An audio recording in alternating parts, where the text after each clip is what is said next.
Carla Frida, who needs to be up here now. So, there she is.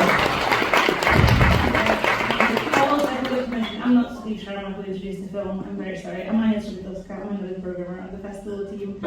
And I love this film so much. And I'm so happy to be here. And obviously there's plenty to talk about. And I'm sure you guys have a ton of questions. But the thing that I found very, very striking about this film from the beginning was just how personal it feels. And I'd love to hear more about how you approach the story and why that way. So, I've been editing for a while, and this is my director of the video. I'm so grateful to be here. Thank you, Sundance, for having us, and thank you to everybody for watching our film. I gravitate towards character-driven films, and I love to discover, how are you going to tell the film? And with Frida, I had known his story. I had lived with her for a long time. I would imagine that a lot of people in the audience have had a personal relationship with her art. And I discovered her when I was in college, and I saw a painting that you saw in the film that is her standing between the United States and Mexico. And I was a young immigrant then, and I saw myself, my story and my feelings really reflected on that painting. And then I grew up with her. As I matured as a woman, other paintings really touched me, and so I had this personal relationship. But when I started thinking about her in terms of how her story had been told, I went to some of the books that I had read in college, and then I was able to see that maybe she could carry her own story, and we could hear from her, and that to me seemed really exciting. And I felt that truly only focused on her words. So we started the work, and the work was collecting all of her writing, and then it was really surprising because she could actually tell most of her story, and she guided us. She told us hey, I'm going to speak a lot more than you thought I was going to, so make some room for me, and then she just really took over the film. How different was the collaboration with your whole team in terms of you work with films from an editing standpoint, so obviously it's a different type of dynamic. And now as a director, how did you find that dynamic? What was new about it? What was new? Did you like it? I loved it, but I knew that it was going to be challenging. So I also edited the film, and I was going to wear two hats as a director, as an editor. I can't emphasize how the art of filmmaking is a collaborative art form. The directors are leading with a vision, but it's really a team and a family that you form that is full of trust. And in this case, it was full of love and laughter. We're really making the film as a team. But as a director and editor, I came in knowing that I needed the right type of support. So I knew that I could, maybe feel more responsibility for details in the story. Frida has lived a really full life. A lot of things, we all have a lot of details in our lives. A lot of things happen to us, but we really wanted this to be an emotional journey. But I knew that I was going to have that weight as a director of no, I have to say this, or I have to include this, and I could maybe draw in, just kind of get lost in the material. So my producer was an incredibly creative producer. Lara Pilani helped a lot with the research, and she knew where to find every line of Frida in how many pieces of documents? 800 documents of archival material. I was where does she talk about jealousy? Tell me the lines where she really expresses her anger. So it was really this supportive team that was, I think, what I did well at the beginning. I need support, and then we also brought an amazing, story person, our supervising editor, David Teague, who was great to work with on story. that answer the question? It did, It was yes. challenging, but fun. Would you do it again with the professional? Yes, I would always do it. I got the bag, but I want to say I feel like I'm an editor slash director, yeah, and not necessarily editor turned director. So I'm both. Recreate the paintings digitally to they just I don't know how you did it. Well, thankfully, I mean, again, that support that you need, right? We had this concept from the very beginning that we wanted to use animation because we wanted the art to be kind of like an entryway into Frida's internal world. And, the way that we felt about it is that Frida Kahlo really kind of bled her emotions into her canvases. So we wanted to, have the viewers have that immersive experience through our film. We work with an amazing animation team in Mexico. That was something really important for us to find Mexican collaborators to inject as much Mexico as we could into the story. But what we did was scan high resolutions of Frida's paintings, and you never see outside elements brought into her paintings. It's what you see in the animation is what was in the paintings. But what we did is, we used, or they used, because I didn't do it, but the animation team used 2D animation and cutout techniques.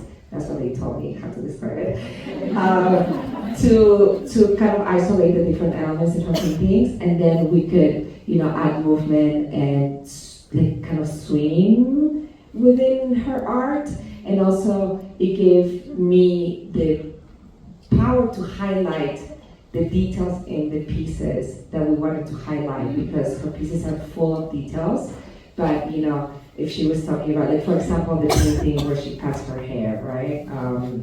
Kind of like having thoughts of self-hate, but also anger towards Diego. And in that painting, if you go to a museum, you can really sit with it and observe it and pay attention to all the details. But here in the film, we really wanted to capture this idea of like desperation and anger, like what happened, like just really live in her feelings at that moment, right? And that's how we thought about like the movement to eye and what details I wanted you to pay attention to. So that's the concept behind the animation. Thank you. Everyone's familiar with her paintings, but I thought that it was so interesting to see all of her adornment of her body and the colors that she wore and the clothing and the jewelry, and even as she was young and when she dressed like a boy, and just the clothing and the fashion was such high art too. And it could be a whole exhibit in itself. It was. There was a traveling exhibit, like a global travel exhibit. Gorgeous. So beautiful. Thank you. That was my question, and you answered it. There was an exhibit. It's really interesting to see her development, like her fashion development, and there were a lot of reasons why she chose what she wore, right? I mean, you hear in the film that it was this movement, cultural movement happening in Mexico of like, pride of their indigenous roots. And Diego was really painting that during the muralist movement, and it was a bit about like meeting with Diego and like Diego loving the pride of the Juana dresses, right? But then you see her fashion really develop, and I think that she really kind of like found power in her image and like took ownership of it, and that was something that like I really related to when I first got to know her paintings, is that she came from Mexico and everybody was like, wow, who is this woman that is dressing differently? And obviously she was so striking, but in a way they saw her kind of like an exotic Mexican woman, a pretty exotic Mexican woman, like the little bird behind the husband. And I think she turned that around. She like took that kind of like exotic, the way that people were seeing her, and said, photographers will want to take my pictures. Everybody's paying attention to me in the parties. Like, let me own it, and let me then take, be empowered by it, and this is how like if they're looking at me like that, then I'm gonna tell them exactly how to look at me, and like that's the way that I feel, you know. Yeah, very cool. She really, yeah. The question is, at what point in Frida's life did she live in Casa Azul, which is actually her childhood house, and now it's a museum that you can go visit in Mexico City, and it's amazing. She lived there, you know, throughout for many years. I mean, even like early in the relationship, Diego built the house for both of them that was separated by a bridge. And I remember when we actually went to visit it, you know, my producer and I were like, it's like a small house built by like, you know, a modern architect, great artist, but it was small, and there were like, the windows were small, and my producer and I looked at each other and just like, oh, yeah, that's why she spent a lot of time in Casa Azul, in her childhood home. But she went back and forth early in the marriage, and then later on, she just stayed in Casa Azul, and Diego didn't quite live with her all the time. He would come visit because his studio was someplace else, and also because, you know, he was also living a separate life. Right. Yeah. So. Can I have one other question? I noticed in one of the images of her, it seemed like she had a tattoo on her arm. No, Lara, can you confirm that? I would love to revisit that and learn more about it. Yeah, I definitely do not recall, and we've been looking at those images very closely, but hey, you saw something really counts. Also, at least especially me, I didn't go to when we did final color, where everything just got more high definition and much more beautiful until I saw it on the big screen. So I also felt like I was rewatching it for the first time just because everything was just looking, also the sound design wasn't in when I had been working on it, just mostly on like subtitles and things like that.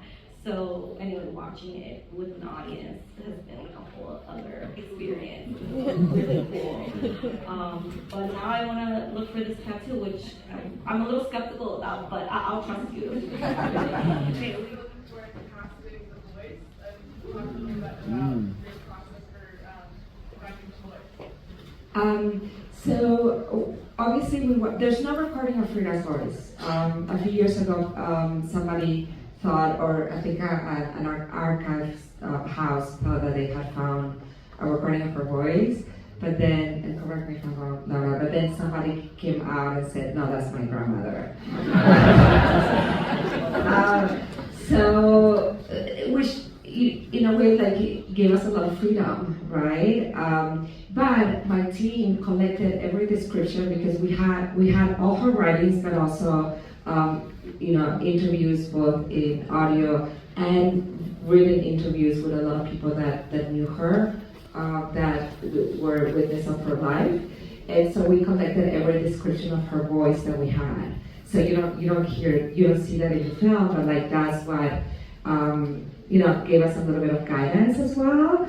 And then we started auditioning people. We had a casting director in Mexico, so he would send us auditions. We gave actresses a couple of lines with emotion, and we heard Fernanda's voice, and it was. And we didn't see her image. We just wanted to hear the voices, but she gave us this combination of like a little bit of raspiness because obviously she smoked, as you saw many times.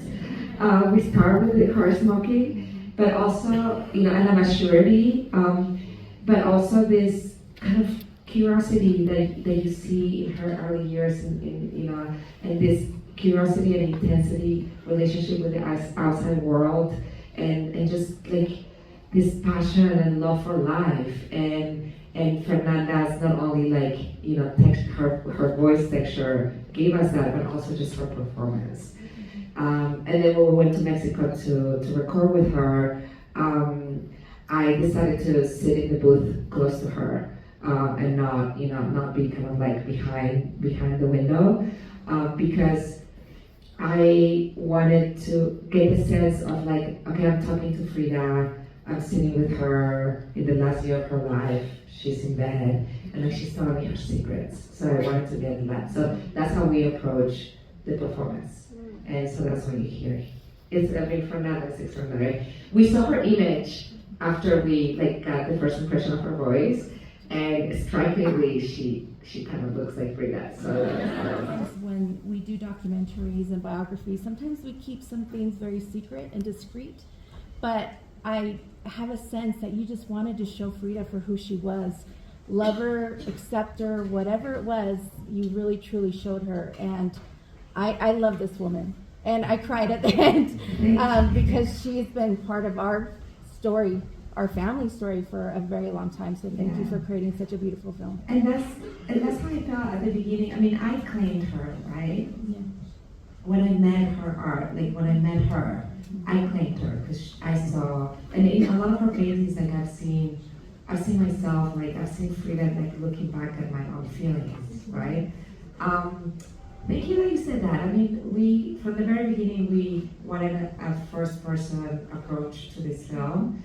And through the process of, all the research that we did and collecting all her writings, which are in different, in different collections, archival collections, everywhere. I knew her really well, but I knew her through books, through historians that have done an amazing work, like digging through her life. But I knew her through them. They guided us. These academics really guided us. We looked at all the footnotes, and then we went to look for Frida. But it was just reading her own words and her emotions, and she doesn't really explain all the details of her life, but what we got from all of those writings was how she emotionally reacted to those moments, right?